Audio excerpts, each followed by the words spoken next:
दोस्तों, भारत में बहुत से ऐसे महान लोगों ने जन्म लिया जिन्होंने अपने ज्ञान के बलबूते अपना नाम इतिहास के पन्नों में दर्ज करवा दिया।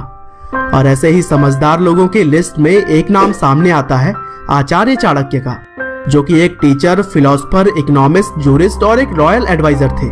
और इन्हें ही पूरी दुनिया आज भी सबसे महान पॉलिटिशियन के तौर पर जानती है। चाहे बीता हुआ पुराना समय हो या फिर आज का समय, लोग एक सफल व्यक्ति बनने के लिए चाणक्य द्वारा बताए गए उसूलों पर ही चलना चाहते हैं। तो चलिए दोस्तों, आज के इस वीडियो में हम महान ज्ञानी चाणक्य की पूरी लाइफ स्टोरी को जानते हैं कि किस तरह से अपने अपमान का बदला लेने के लिए उन्होंने नंद वंश को खत्म कर मौर्य शासन की नींव रखी।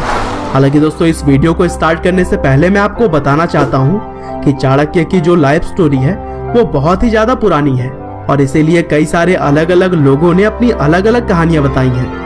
लेकिन आज इस वीडियो में मैं आपको वही बताऊंगा जिसके बारे में लोग ज्यादातर बातें करते हैं। तो दोस्तों, इस कहानी की शुरुआत होती है आज से करीब 371 ईसा पूर्व से, जब चनका नाम के एक गांव में चाणक्य का जन्म हुआ। और यह गांव बेसिकली उस समय गोला रीजन के अंतर्गत आता था। साथ ही चाणक्य को लोग कौटिल्य और विश्वगुप्त के नाम से भी जानते थे और बताया जाता है कि वह बचपन से ही बहुत ही ज्ञानी थे। और चाणक्य के तेज दिमाग को देखते हुए उनके पिता ने उन्हें तक्षशिला के एक प्रसिद्ध स्कूल में पढ़ाई करने के लिए भेज दिया। और वहां पर चाणक्य को अर्थशास्त्र और वेदों के बारे में अच्छी जानकारियां पाने का मौका मिला। और अपनी पढ़ाई पूरी करने के बाद से चाणक्य वहीं एक टीचर के तौर पर पढ़ाने लगे। और दोस्तों, चाणक्य के समय में एक जगह हुआ करता था पाटलिपुत्र, जिसे कि अब हम पटना के नाम से जानते हैं। और उस समय पाटलिपुत्र एक बहुत ही शक्तिशाली राज्य मगध का कैपिटल था, जहाँ पर नंद वंश का साम्राज्य था और वहाँ के राजा थे धनानंद। और दोस्तों, एक बार राजा धनानंद ने मगध के अंदर बहुत बड़ा सा यज्ञ करवाया।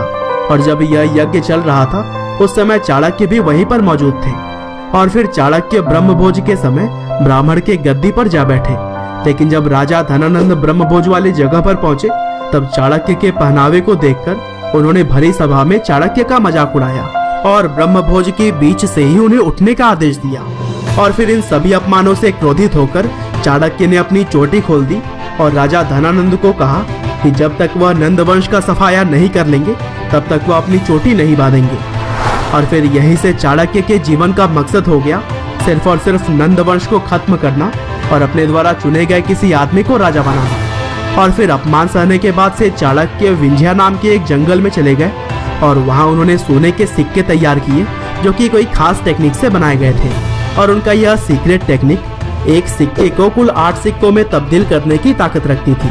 और इस तरह से कुल 800 मिलियन सिक्के तैयार करके उन्होंने जंगल में ही कहीं छुपा दिए। और फिर अब आचार्य चाणक्य उस आदमी के खोज में निकल गए जो धनानंद की जगह लेकर मगध पर राज कर सके।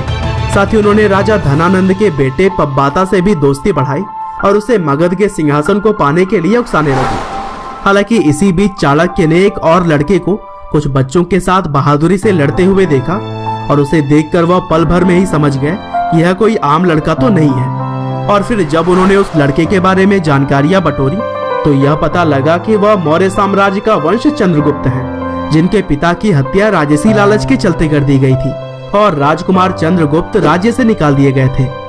और फिर इन बातों को जानने के बाद आचार्य चाणक्य को यह महसूस हुआ कि चंद्रगुप्त भी धनानंद की गद्दी पाने के योग्य है।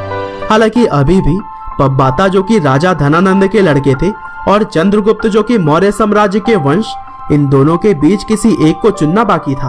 और फिर सही चुनाव के लिए आचार्य चाणक्य ने दोनों की परीक्षा लेने की सोची। और फिर चाणक्य ने पब्बाता और चंद्रगुप्त दोनों को धागे में लगी हुई एक रक्षा कवच दी, जिसे कि उन्होंने कहा कि वह गले में पहन कर रखें।